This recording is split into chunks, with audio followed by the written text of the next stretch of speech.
Hello my dear students.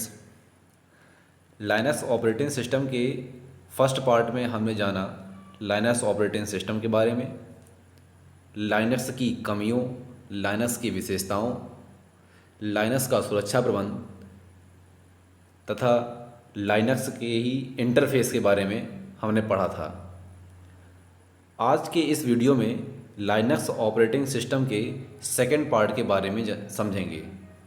Linux operating system के इस second part में हम मैसेजिंग ओवर लैन, लाइनक्स में वी एडिटर अर्थात विजुअल एडिटर और लाइनक्स में फ़ाइल के प्रकार के बारे में चर्चा करेंगे।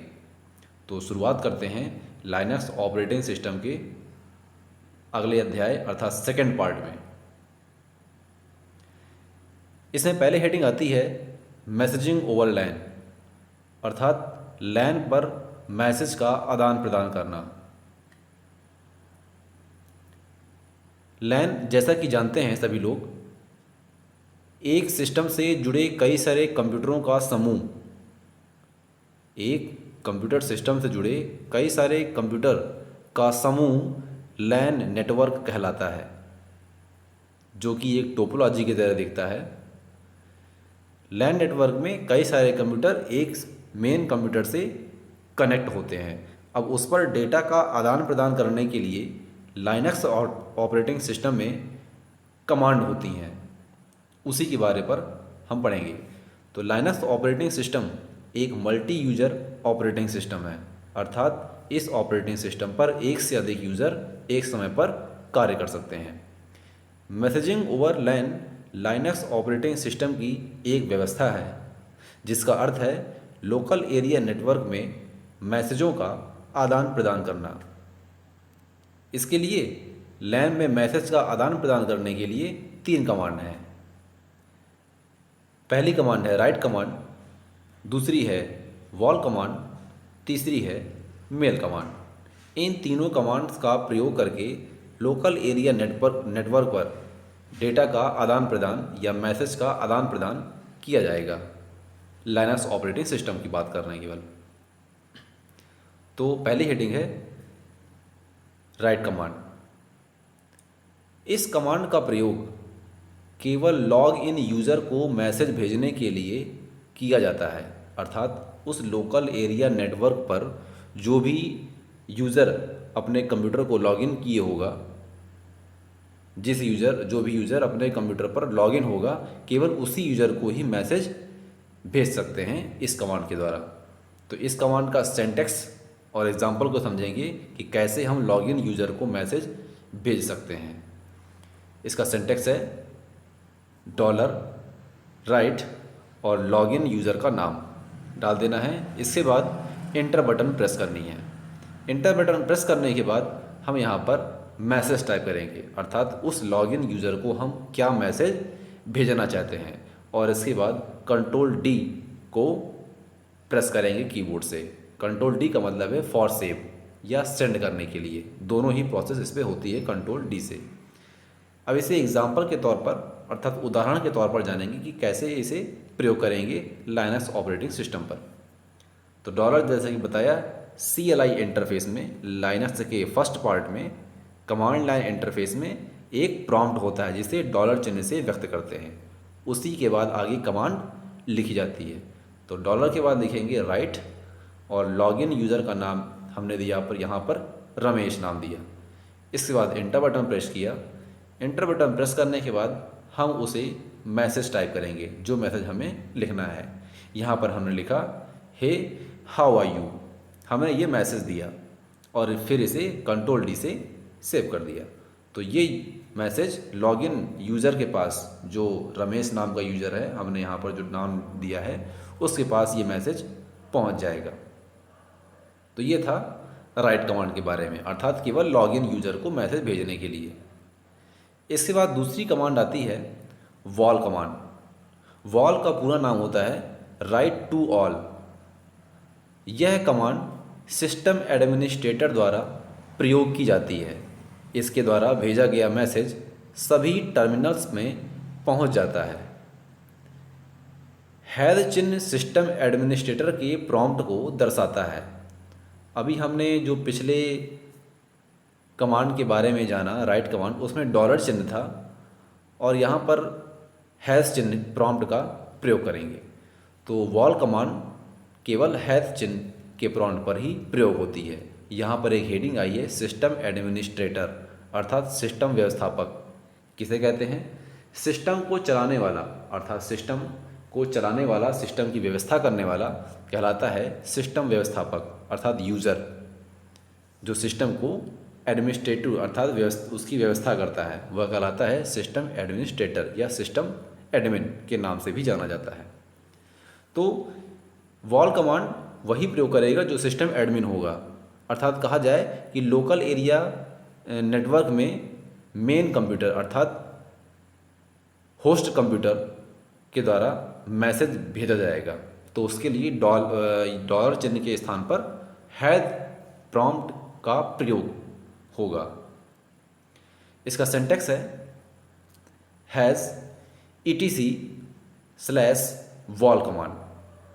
इसके बाद एंटर बटन प्रेस करेंगे और इसके बाद मैसेज टाइप करेंगे और कंट्रोल D प्रेस करेंगे कीबोर्ड से। इसे एग्जाम्पल के तौर पर समझेंगे तो etc/वॉल ये कमांड थी। इसके बाद इंटर प्रेस किया और हमने मैसेज लिखा, this website has logged in 30 मई, अर्थात यह वेबसाइट 30 मई तक लॉग की गई है। तो ये मैसेज उस नेटवर्क पर उपस्थित सभी यूजर्स के पास पहुंच जाएगा और इसके बाद कंट्रोल D प्रेस कर देंगे तो ये सभी के पास पहुंच जाएगा।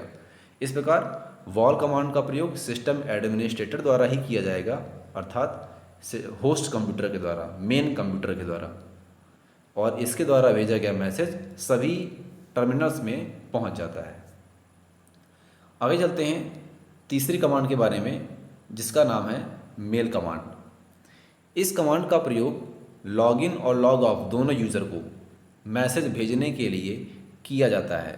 यहाँ पर लॉगिन और लॉग ऑफ को हम एक उदाहरण से समझ लेते हैं। जिस प्रकार किसी भी यूज़र को ईमेल करते हैं तो कोई ज़रूरी नहीं है कि जब हम ईमेल कर रहे हों तो वह यूज़र अपनी ईमेल आईडी को लॉगिन किए हो। अगर वो लॉग ऑफ भी है तो उसके पास ही मैसेज पहुंच जाएगा। जब भी वह यूज़र अपने ईमेल को ओपन करेगा तो उसके इनबॉक्स में एक नोटिफिकेशन आ जाता है। उसी प्रकार मेल कमांड है कि इस कमांड का प्रयोग लॉग ऑफ और लॉग इन यूज़र दोनों को मैसेज भेजने के लिए किया जाता है। इसका सिंटैक्स है $मेल और उस यूज़र का नाम लिख देना है, चाहे वो यूज़र लॉग ऑफ हो चाहे लॉग इन हो। इसके बाद एंटर बटन प्रेस करेंगे कीबोर्ड से और मैसेज टाइप करेंगे जो मैसेज हमें उसे सेंड करना है और फिर इसके बाद कंट्रोल D कीबोर्ड से प्रेस करेंगे। इसे एग्जाम्पल के तौर पर समझते हैं तो $मेल सुरेश नाम की उस यूज़र नेम पर हमने टाइप किया है सुरेश। इसके बाद हमने एंटर बटन प्रेस किया और फिर मैसेज टाइप किया कि गुड मॉर्निंग फ्रेंड्स, और फिर उसके बाद कंट्रोल D बटन कीबोर्ड से प्रेस किया। इस प्रकार उस यूज़र के पास अर्थात सुरेश नाम के यूज़र के पास यह मैसेज चला जाएगा। इस प्रकार ये मैसेजिंग ओवरलाइन था जिसमें 3 कमांड थी, राइट, वॉल और मेल।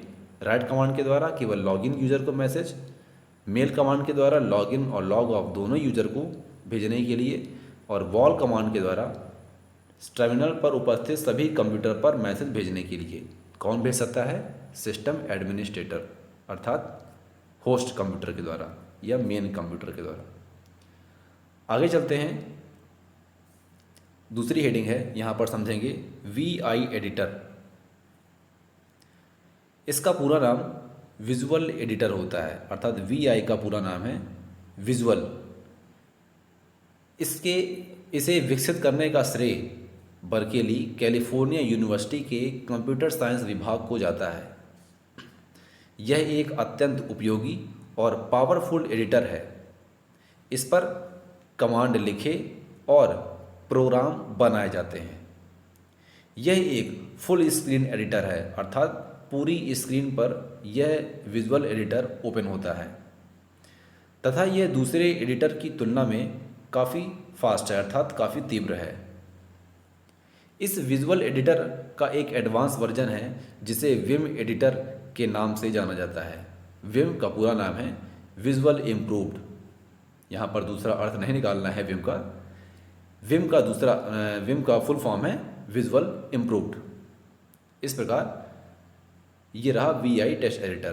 तो ये VI टेक्स्ट एडिटर का एक इंटरफेस है जहाँ पर कमांड या प्रोग्राम बनाए जाते हैं।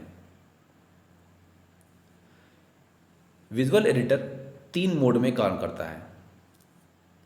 इसके 3 मोड हैं। पहला है कमांड मोड, दूसरा है इनपुट मोड और तीसरा है लास्ट लाइन मोड अर्थात अंतिम लाइन मोड। तो इन तीनों के बारे में समझते हैं, कमांड मोड, इनपुट मोड और लास्ट लाइन मोड के बारे में।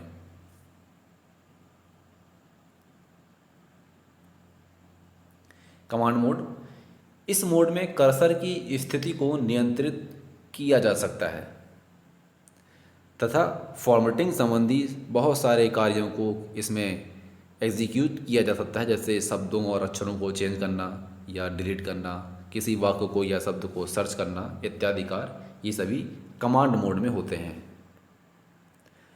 दूसरा है इनपुट मोड। इस मोड का प्रयोग टेक्स्ट के लिए किया जाता है, अर्थात इस इनपुट मोड पर टेक्स्ट को टाइप किया जाता है, अर्थात कमांड को या प्रोग्राम को टाइप किया जाता है इस मोड पर। तीसरा मोड आता है लास्ट लाइन मोड। इस मोड में फाइल को लोड और सेव किया जाता है, अर्थात कमांड मोड में कर्सर की स्थिति को कंट्रोल किया जाता है, इनपुट मोड में टेक्स्ट को टाइप किया जाता है और फिर लास्ट लाइन मोड में उस फाइल को सेव किया जाएगा। इसके लिए भी एक दूसरे से कमांड में, अर्थात कमांड मोड से इनपुट मोड में और लास्ट लाइन मोड में आपस में आने जाने के लिए भी कुछ कमांड्स हैं, उन्हें देखते हैं। तो कमांड मोड से इनपुट मोड में आने के लिए इंसर्ट की कीबोर्ड से प्रेस करेंगे, तब हम कमांड मोड से इनपुट मोड पर आ जाएंगे और इनपुट मोड में क्या करेंगे, टेक्स्ट को टाइप करेंगे। इनपुट मोड से लास्ट लाइन मोड में जाने के लिए एस्केप की का प्रयोग करेंगे। कीबोर्ड के सबसे ऊपर लेफ़्ट साइड सबसे पहले की होती है एस्केप की, उस की को प्रेस करते ही इनपुट मोड से हम लास्ट लाइन मोड में आ जाएंगे। कमांड मोड से सीधे अर्थात डायरेक्ट लास्ट लाइन मोड पर जाना है तो कॉलन की का प्रयोग करेंगे। कीबोर्ड से हम कॉलन की दबा देंगे तो कमांड मोड से लास्ट लाइन मोड पे चले जाएंगे। इसी प्रकार लास्ट लाइन मोड और इनपुट मोड से कमांड मोड में जाने के लिए हम एस्केप की का प्रयोग करके पहुंच जाएंगे कमांड मोड में। समझ गए होंगे। कमांड मोड से इनपुट मोड में आने के लिए इंसर्ट की, कमांड मोड से लास्ट लाइन मोड में आने के लिए कॉलन की, इनपुट मोड से लास्ट लाइन मोड में जाने के लिए एस्केप की और लास्ट लाइन और इनपुट मोड से कमांड मोड में जाने के लिए एस्केप की का ही प्रयोग करेंगे। तो ये था VI टेक्स्ट एडिटर। अब VI टेक्स्ट एडिटर में कुछ और भी कमांड्स हैं, उनके बारे में देखते हैं, जिसमें पहले नंबर पे आ रही है J कमांड, अर्थात कर्सर को नीचे की ओर ले जाता है। K कमांड कर्सर को ऊपर की ओर ले जाता है। L कर्सर को दाएं ओर ले जाता है। H कर्सर को बाएं ओर ले जाता है। X अक्षर को डिलीट करने के लिए है।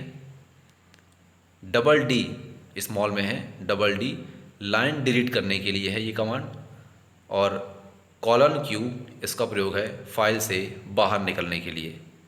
इस प्रकार ये कुछ कमांड हैं, बाकी और भी कमांड हैं। एग्ज़ाम में जैसे आता है कि VI टेक्स्ट एडिटर को समझाइए और कुछ कमांड्स को लिखिए, तो उसके बारे में हम उसे समझा सकते हैं। तो ये थी VI टेक्स्ट एडिटर की कुछ इंपॉर्टेंट कमांड। अब आगे आते हैं types of file in Linux, अर्थात लाइनक्स में फाइल के प्रकार। तो लाइनक्स में फाइल के मुख्य रूप से 3 प्रकार हैं। These are 3 types. फर्स्ट है ऑर्डिनरी फाइल, अर्थात साधारण फाइलें। जिन फाइलों को यूज़र द्वारा बनाया जाता है, अर्थात यूज़र द्वारा बनाई गई फाइलें साधारण फाइलें कहलाती हैं, उन्हें ऑर्डिनरी फाइल कहते हैं। जैसे डेटा फाइल और प्रोग्राम फाइल, ये दोनों फाइल यूज़र द्वारा बनाई जाती हैं, इसलिए इन्हें ये ऑर्डिनरी फाइल के अंतर्गत आती हैं। इसके बाद सेकंड नंबर पर है डायरेक्टरी फाइल। जब लाइनक्स में डायरेक्टरी क्रिएट होती है तो लाइनक्स ऑपरेटिंग सिस्टम एक डायरेक्टरी फाइल बनाता है। तीसरी है स्पेशल फाइल अर्थात विशेष फाइलें। सिस्टम से संबंधित फाइल इसमें स्टोर होती हैं, अर्थात ऑपरेटिंग सिस्टम से संबंधित फाइलें इस स्पेशल फाइल में स्टोर होती हैं, जैसे हैं input output file, hard disk file, memory file, symbolic file इत्यादि। ये सभी स्पेशल फाइल के अंतर्गत आती हैं। तो इस प्रकार ये लाइनक्स में फाइल के प्रकार थे। इस प्रकार ये लाइनक्स ऑपरेटिंग सिस्टम का भी सेकंड पार्ट ख़त्म हुआ है। कोई भी हेडिंग न समझ में आई हो तो आप कमेंट करके पूछ सकते हैं। इसमें हमने पढ़ा VI टेक्स्ट एडिटर, लाइनक्स में फ़ाइल के प्रकार और मैसेजिंग ओवर LAN के बारे में। धन्यवाद।